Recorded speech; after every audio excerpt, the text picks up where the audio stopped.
Hey everybody, welcome back to Backlog Banter. I'm your boy Abram, joined as usual by Tucker Hazel, and we are here today to give our first impressions on The Legend of Zelda Skyward Sword HD. If you want to tell us what you think about the game, or anything else at all, join our Discord link as usual, top of the description all the way down there.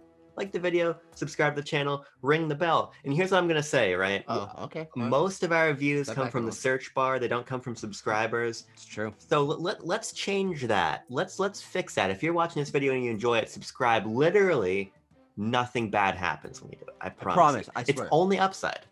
It's Yeah. only upside. Right? He's not gonna, look into my eyes. Don't look into his. He's winking. He's trying to fuck with you. You want to subscribe back like Bandit. You do. But Tucker, the plugs are done. Let's You want talk. to subscribe to Backlog Banter?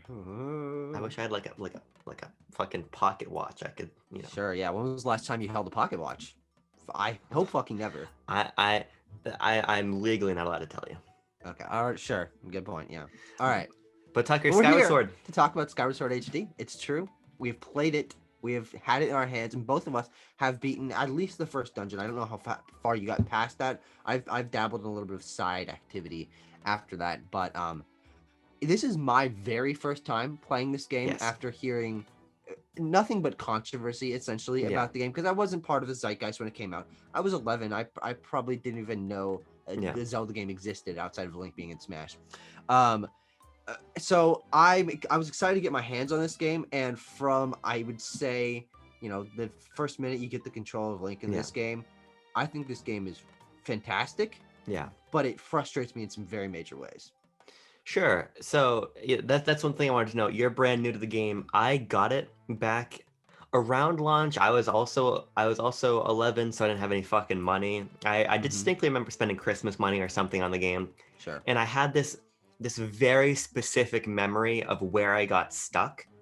And I thought it was like 15-20% of the way through the game, but it's literally like the second area in the Elden Mines. So I'm already past what I had seen as a wow. kid. Okay. Oh, so you've played a lot more. So I've played 5.5 hours, I think. I literally shut off my console last night when I stepped into the Earth Temple.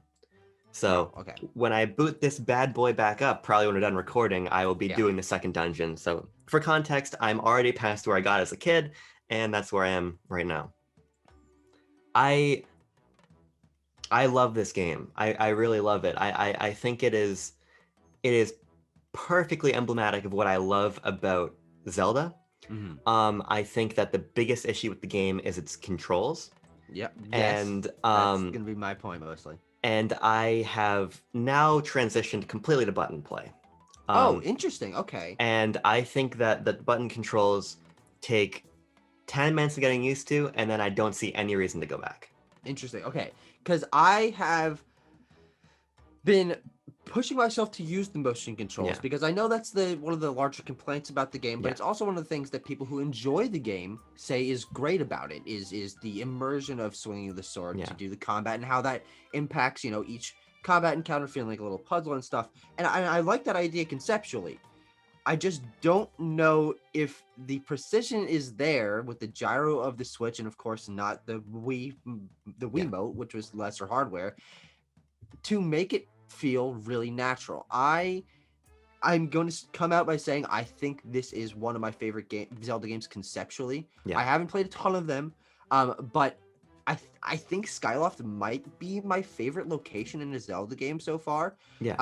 I cannot describe how ungodly happy that color palette of Skyloft makes me. The pastel look of it, the flags flying in the breeze, there's this awesome painterly quality to all the textures that, while they're low resolution, doesn't bother me at all, because it all feels like it's hand painted by a brush, and it's got this rich sort of yellows, pinks, and greens for the color palette, and it's just lovely. And I'm adoring the soundtrack. The fully orchestrated soundtrack is phenomenal.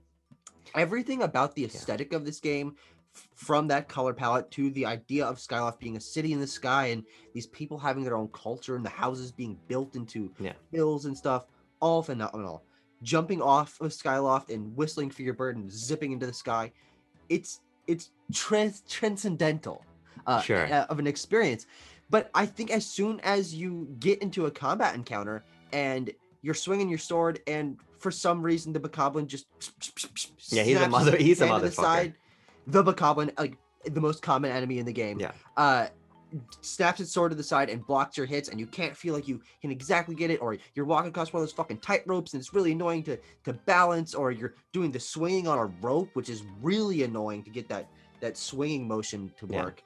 There's just an inkling of frustration there every time you want to interact with something that is driving me up a fucking wall, and I'm pushing past it because I really am enjoying the game from all of its Zelda-ness.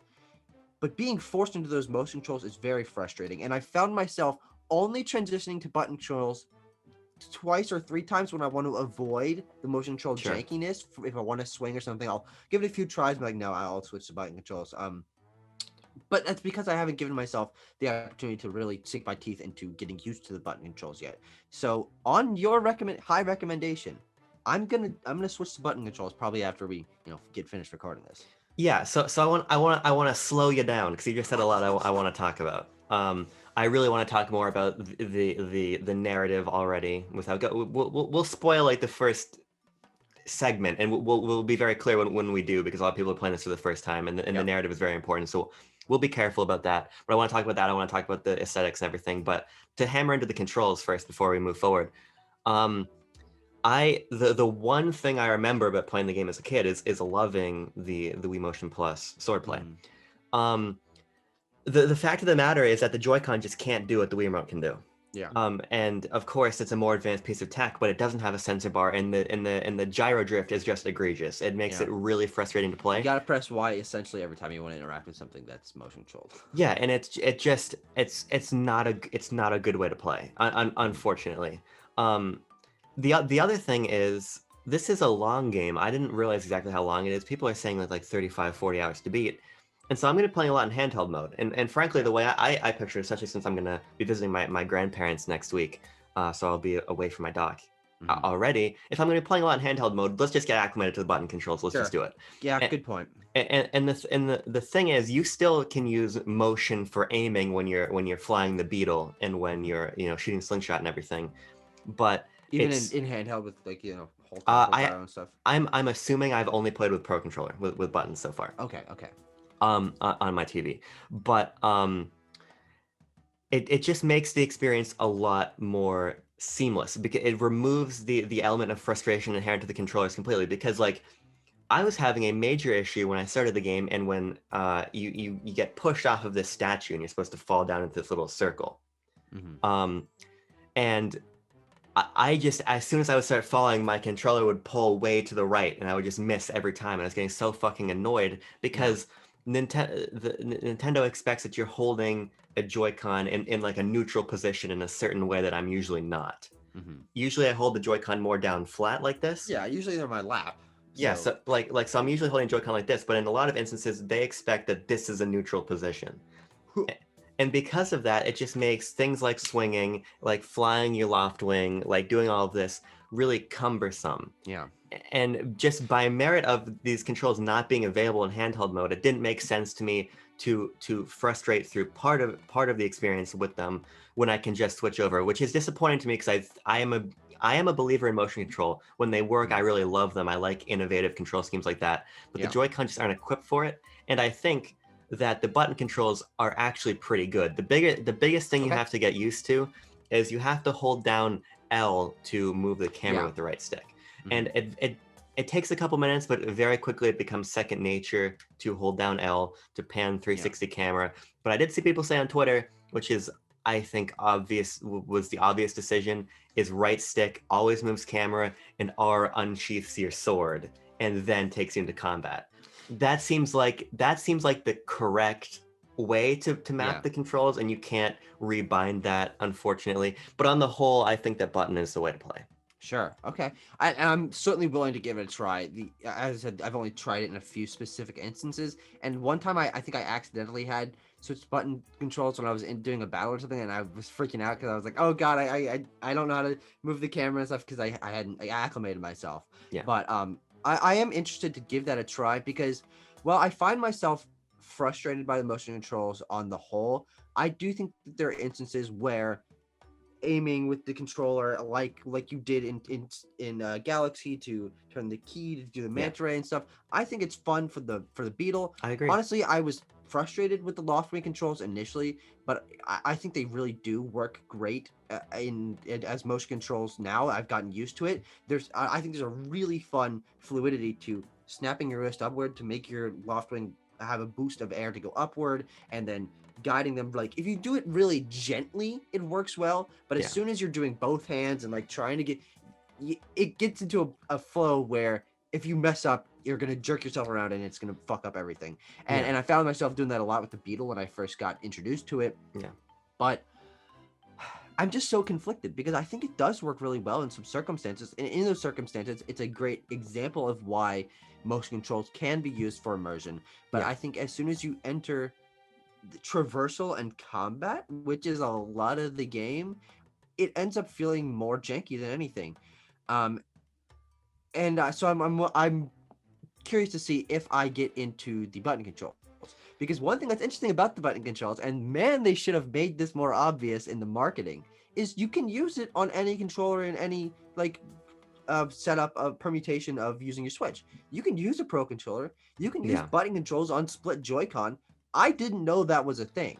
I honestly, and I think most people assumed this from the marketing, is we thought button controls were handheld only. That's the way it was implied, and Yeah, especially in the E3 presentation. I yeah. agree. I didn't realize, but also we didn't know that any of these quality of life features were in the game either, which is a wacky What a decision. weird rollout. Yeah, it was weird. All of the stuff is good changes, but they just decided to hold it back. Yeah. Fucking wild. Yeah, I'm basically done talking about the controls, frankly, but I Yeah, want to say that's fine. I want to say again that I really believe in motion control, and I really believe in what Nintendo does with motion control. I think that Skyward Sword on Wii was a really fun experience because of that. Like I Mhm. said, of very few things I remember from playing it when I was younger was that it was so fun having that one-to-one control. And I would really like, and it's obvious Nintendo's not going to do it, but some kind of revamp to the Joy-Con, whether that is internal or having an external little sensor you put on your TV or whatever. Sure. I just wish that it was able to facilitate the sort of experience here, because it is the exact same experience that I had with Pikmin 3 Deluxe, which was when I was playing Pikmin 3 on Wii U, obviously go to Wii Remote and Nunchuck. That's just the best way to play Pikmin. But when I'm playing Pikmin 3 Deluxe on my Switch and my gyro cursor is literally drifting to the fucking moon, I just can't. It just adds Yeah. a level of frustration to the experience that is not meant to be there. And this is Yeah. just the way I feel here too. So button controls, I'm playing almost begrudgingly because I want to be using motion, but I do think the button controls are well enough implemented that it's not harming the experience. Sure. I suppose. That's how it should be, I guess. I think the problem with all of this is that this is a Zelda game, and everything in the worlds is well designed. It's fun to get a vine to fall down and swing across. Like Yeah. it's creative Zelda stuff. But there's just a layer of frustration over it when you are interacting with things, and that's Yeah. very, very like. I just find myself getting into a combat scenario, fucking up my sword swing a few times. Like, man, if this was just a normal Zelda game where you had your sword and could use button attacks and stuff, and of course there's the stick version of it, I think I would love this game. But I just find myself frustrated that Well, I think I'm making my point. well, see, where I would disagree is I don't think it's the game's fault. I think it's I think it's specifically this hardware's fault. Sure, okay. Because I do think that motion controls elevate the experience in the most vacuous context. Mm-hmm. In Specifically the ideal context. Yeah, yeah. Removed from the shortcomings of the Switch's gyro and everything. Yeah. That's a really compelling way to play. And I do love the idea of the sword combat and everything, but I think we've made the point. This is, in my opinion, this is squarely a Switch hardware issue. Yeah. But what the Switch hardware gives in that place is a beautiful 60 frames per second experience. And so you said it, it's my turn. I think this game is stunningly gorgeous. Yeah. And I think that there is a part of me that might even love this aesthetic more than Wind Waker, which is by far, in a way, my favorite look at Hyrule. I think not only from an art direction standpoint, because I love the characters and everything. We'll get into them. Yeah. But I just think that the watercolor style to the world finds a really beautiful harmony between Twilight Princess and Wind Breath of the Waker, I Wild, I suppose, guess. or even Breath of the Wild. Yeah. It's definitely you could probably slot it between Breath of the Wild and Twilight Princess in terms Yeah. of aesthetic, and I really just think it's beautiful. I it's that simple. And yeah, you can see very obvious polygonal, geometry, Yeah. but it's masked by such timeless art direction. Yeah. And especially in these HD visuals, Yeah. I have seen, I've looked online and seen a few comparisons to how this game looked on Wii, and it still looks good. And there's the element of you're playing this on older hardware and older Yeah. TVs, to where it's not as obvious that it's super low resolution. The Wii was at 480p, if you can imagine it. But pushing this up into the high definition that we're used to today, I think really gives this game a chance to shine in a way that I don't think the trailers really communicated to me. And of course, it's experiencing it firsthand that's allowing me to comment on this. But I remember us saying, "Oh yeah, of course they just put it in HD. That's that's all they should have done. Or that's what they needed to do." And the game doesn't look incredibly better, but it really is a boost in a way that when you play the game, it's a lot easier to experience. And I'm very impressed with the art direction of it, because I don't know if I ever, was able to really tell from the trailers or from, gameplay I'd seen beforehand, how great the art direction in this game is. And I think it's finally given its time to shine.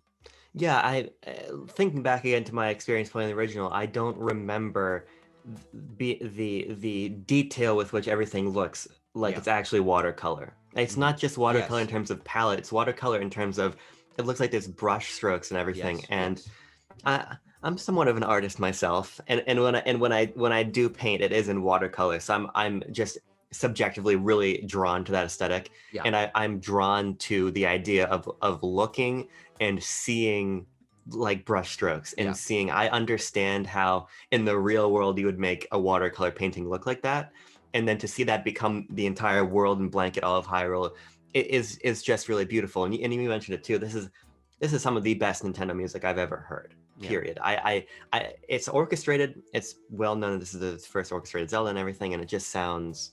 So, is it the first? Did I just speak out of turn? No, you're right. Yeah. Yeah, I'm right. In the Zelda series, it's the first fully orchestrated score, correct? Yeah, and it really just sounds exemplary. Ballad of the Goddess. When you get to the Elden Mines and that fucking song kicks in, it's really. I'll give you my fuller impressions probably in an hour when I get there. Sure. Anything else to really say? I think this is a game of two worlds, which is unfortunate, which is the fantastic Zelda charm and just the controls holding it back in a way that's unfortunate. I'm excited. Oh, you've got more to say. I was going to say, I'm excited to experience more of the game, see how the dungeons evolve, the mechanics, introduce more and more, tools and things for me to utilize that do take advantage of the unique control style. But as of now, I'm really enjoying my time with the game. And I think, honestly, I'm willing. For me, I don't have the restriction of not having my dock at any point in time, and while I'm playing this game. So I'm willing to continue giving the motion controls a shot. I do think that there actually is a way to adapt to a lot of the jankiness, which is just to remember to press Y every time you want to interact with something, which is annoying, but it's not ridiculous. In a way that I've heard a couple of reviewers mention, you can get past a lot of the Nintendo thinking you're aiming somewhere when you're not, if you just press Y as soon as you start doing it. So that's another thing to keep in mind. Yeah, I wanted to, before we go, I'm editing this video, so I get to make it longer because this is what I want to talk about. I want to get into the gameplay a little bit. I want to get into the narrative a little bit. Well, I just shoehorned that. I apologize. No, it's all good. It's all good. But I simply cannot let you get away with it because we'll say of course we're gonna obviously be reviewing the game in a couple weeks when we've both beaten it, but already, and little spoilers here. I will put time codes so you'll know, or I might just put a little spoiler thing on the screen so you know. But it'll be very clear when we're talking about spoilers and when we're not, so you can tune out and tune in as you need to. I really love the narrative of this game already. I think I recently wrote a ton about my experience with The Legend of Zelda, and what I've come to recognize is I love I love whimsy in my Zelda storylines. And this is such a whimsical narrative. I love the way that it starts as this very personal story about this kid and his crush, and he's becoming a knight, and there's the fucking bully kids. Yeah. And then it unfolds into this bigger, more heroic narrative, of course, as Link meets Fi and becomes, the chosen champion of the goddess, or whatever the exact term is. Yeah. And then you meet just so many fun, eclectic characters. Of course, you got Groose, but then you get down, and you meet the Kikwis. I love the Kikwis. I love them so much. Probably one of my favorite Zelda races. Yeah. Just from a design standpoint, is what the fuck are they? I don't even know. They're sacks of flesh with a bulbous plant-like protrusion on their back and a little mask, and that's about it. That's all you can really say. But I think it's fantastic in its simplicity, and just walking up to this fucking lump on the ground and having him get up and have a giant fucking mustache and like talking in rhyme, or not rhyme, but they have this funny way of speaking. I really am loving that conceptually, and I'm excited to see how they handle the translation of other Zelda races. I've only so far met humans, the Kikwis, and one Goron. And so, I'm sure there are fucking plenty of other ones in the game as you progress further. And just, I love seeing in Zelda how they recontextualize each of their generally reutilized races to contextualize within the world that they've created, and this world of division between the surface world and the Skyloft, and the history that has been built here is really fantastic. And I'm enjoying having Link and his supporting cast being more connected, because a lot of my problems with these Zelda games that I've played, even my favorite one, like Link Between Worlds, is that Link is just kind of his own thing, and he doesn't really have a lot of integration into the world. He has an uncle and Link to the Past, but he dies right away, and it's like, there's no connection to the world. But this game really has that in spades. You literally have your own room and a history with each of the characters. They've known you since you were a child. And while Link doesn't say anything, everyone else knows his personality in a way that allows his personality to shine through the ways that they interact with him. And I'm really, really enjoying that. And I'd love to see it expand in the future, because while you mention all those tropes that go with the crush and becoming a knight and the bully kid, it's all anime stuff, an anime storyline. But it's in this Zelda world with Zelda races and Zelda concepts that allows it to be really fun and fresh, especially for someone who hasn't experienced the Zelda or the story-heavy Zelda games. I would love to get into a Twilight Princess or a Wind Waker stuff that are more about the world and the lore. But this is my first foray into that being foregrounded, and I'm very excited about it. By it. Yeah. So that's probably a good stop. That's probably all the spoilers we're really gonna do, and there wasn't really even super spoilery, but I want to make sure, just because I know some people are really intense about what they consider a spoiler. But to your point about kind of recontextualizing characters, I think from both a narrative and a gameplay perspective, what I'm already loving is the way that it doesn't just feel stock and standard Zelda or a riff upon it, because you expect you're going to meet your Zoras and your Gorons and everything, and you will meet them, but you're going to meet these new wacky characters along the way. And you're also going to meet new gameplay ideas that aren't too familiar, and new items. Already in my early hours, I'm seeing items that don't appear in other places of the franchise. You kind of settle into the rut of, okay, you're probably going to unlock items in close to the same sequence of A Link to the Past and Ocarina of Time. That's kind of the format, right?